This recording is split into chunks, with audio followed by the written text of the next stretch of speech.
What's up, beautiful world? This is rSlashTNA, and welcome to another episode of rSlashEntitledParents.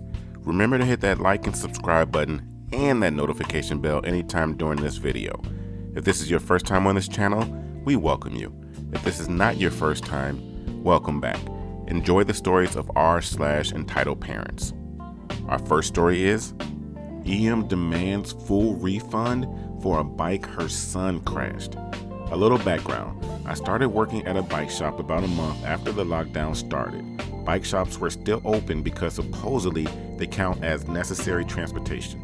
Anyway, I had barely any school and my MTB team wasn't practicing anymore, so I thought it was a good time to make some dough. I arrived at the bike shop around 9 a.m. and checked in with the owner and manager. I was only allowed to work at the cash register and some occasional customer service since it was only my second week on the job. The other guy got to work on bikes in the back since a large part of our business was bike repair. The day was going pretty smoothly. 2 people brought their bikes in for repair and one family bought 3 bikes for their kids. But then, she came in. This lady came in huffing and puffing with her 2 kids being dragged behind her, plus one of the kids' bikes, no mask and all. I'm like, oh crap, I can't do this today. Could you put your mask on? It's store policy right now. To my surprise, she said, oh, sorry, I forgot. Thank you. What can I do for you today? I want to return my son's bike. It doesn't work anymore. We don't allow returns on bikes, but have a 1-month warranty that covers minor and easy to fix damages. Sorry, we don't allow returns. We will fix your bike on us if the warranty is still active. Fine. Okay. We will need a receipt or proof of purchase. Can you just look my name up? No, I can't. Proceeds to rifle through her purse for 5 minutes trying to find the receipt. And when she does, she slaps it on the counter. There. I take a look at the receipt and the date on the receipt was from 7 months ago. Sorry, but you bought this bike 7 months ago. So? Our warranty only covers 1 month of use. What does that mean? It means we can't fix it for free. Well, why not? I just told you. In a very threatening voice, just give me a refund and I'll leave. What? No. The repairs for your bike won't be very much, around $45. I don't want it fixed anymore. I want my money back. Ma'am, we don't accept returns on bikes. If you really don't want it anymore, you could donate it to charity. I've had it with you. Where's your manager? After she said these fateful words, something even worse happened. I had forgotten about the kids she had brought in. I heard a loud crash and look up to see one of our bikes that was hanging from the racks on the floor. EK. Oops. What the hell are you doing? Don't talk to my son like that. Me trying to recompose myself. Your son just knocked down a $4,000 bike. You are being so rude. My son didn't mean to. Right, EK? EK. Yeah, it was an accident. My boss bursting out from the back wondering what the heck was going on. B. OP, why is that bike on the floor? This lady's son knocked it down. My boss rushes over to the fallen bike to assess the damage. B. The effing frame is cracked. This was a carbon frame bike, which means if the frame's cracked, the bike's done. B. This kid right here knocked it over? Yep. He only knocked it over because your employee was harassing me. M and B. What? B. Lady, I don't care why it was knocked over, but I trust my employee more than you, and I'm going with what he said. I won't make you pay the full price of the bike since only the frame is damaged. I will need $2,000 from you. What? Why do bikes cost so much? B. You don't have to pay it right now. We could arrange a deal for monthly payments. I am not paying for anything. You should be paying me for all I have gone through in this shop. My son did nothing wrong. It was your stupid employee who made it fall. What? How did I make it fall? I wasn't even close to the bike. The other kid starts to cry because of all the yelling. Now look what you've done. The kid cries louder. I'm calling the cops for trying to cheat me out of money and harassing me and my kids. I look over to my boss and he kind of shakes his head, telling me to just let the cops come. Once the cops came, she told her bogus story of how we're harassing her and her kids and trying to cheat her out of money. She said I had knocked the bike down and were lying about the damages to get money from her. She also said when she tried to return a non-functional bike, we rejected her. My boss told me to just let her dig a hole. When the police asked for our side of the story, he walked the officers into the back room and showed them security footage of her son knocking down the bike. He then explained our return policy and our warranty. Finally, he showed them the damages to the bike that was knocked over, confirming that we were not lying about that. She was arrested and had to pay a bunch more than what she originally would have had to. She also got 2 weeks in jail for resisting arrest and lying to officers.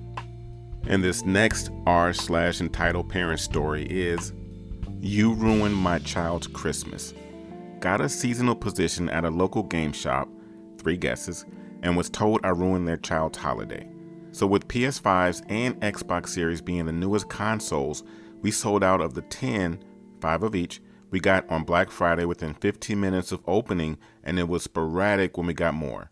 December 11th, maybe 5 minutes before I was supposed to clock out, I was told we were going live with sales of limited numbers. No holding. We were allowed to text someone that was looking for one about the live, but that's about. So I ended up staying an extra hour and we sold out again. So no more until we get a new shipment, with the added news of none coming out until February or March. Last night, a woman came in and was asking about games we had in stock, which isn't much due to the holidays. So we offered to print a list, and let's just say she was a bit difficult. So not only did she not take said list, she got mad because I scanned every game case she brought up only to tell her it's not in stock. Woman, why are the cases on the wall then if it's not in stock? That makes no sense to keep them up there. Me, I agree. However, my boss's boss wants us to keep all the cases up. If you like, we can order them on the store's website and have them shipped to your home. Another option is that I can check other stores. Woman, will it be at my home before Christmas? Me, I can't guarantee that. I can check other stores. Woman, how far would you have to drive? Me, about 30 minutes for town A and 45 for town B. They both have 2 of the games you want in stock. Me, I can have it shipped to your home, but there's no guarantee that it'll be there by Christmas. Woman, why have them shipped if there's no guarantee? You can't just go pick them up for me? Me, I'm pretty sure that's against company policy. If you want, I can sell you a gift card in place of the games. That way, after Christmas, whoever the games are for can come in and pick out the games they want. Woman, fine, let's do that. At least this way, I can tell my kid you were the one that ruined their Christmas. Me, do you have an account with this?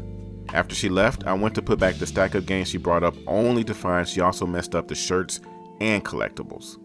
And this next rSlashEntitledParents story is, entitled mom threatens legal action and claims her child is scarred for life after a kid's movie preview.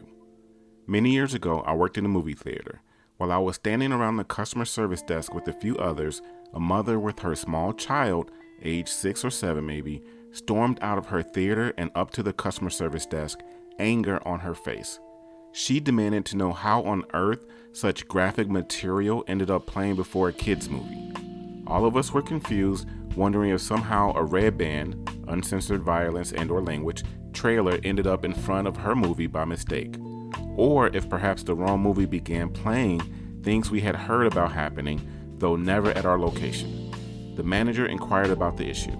"As if you don't know," she screamed. "How dare you put graphic images of dead bodies and skeletons in the beginning of a movie meant for children?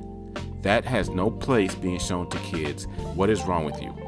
No kids should have to see that. None. It's too frightening. My son was in there and he saw it. He's going to be scarred for life. What are you going to do about that? He should have never seen skeletons like that." After the movie finished playing and no other parents complained, the projectionist went back through and rewatched the beginning in search of this graphic, frightening content involving skeletons and bodies.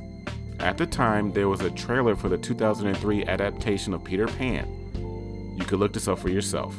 At about the 119 mark of official trailer 2, there is a shot, a very brief shot that lasts perhaps 1 second, that shows some skeletons and chains. Not gory skeletons, nor bloody ones, just normal, slightly dirty skeletons like what you might see in a science classroom or around Halloween. Peter Pan, 2003, was rated PG.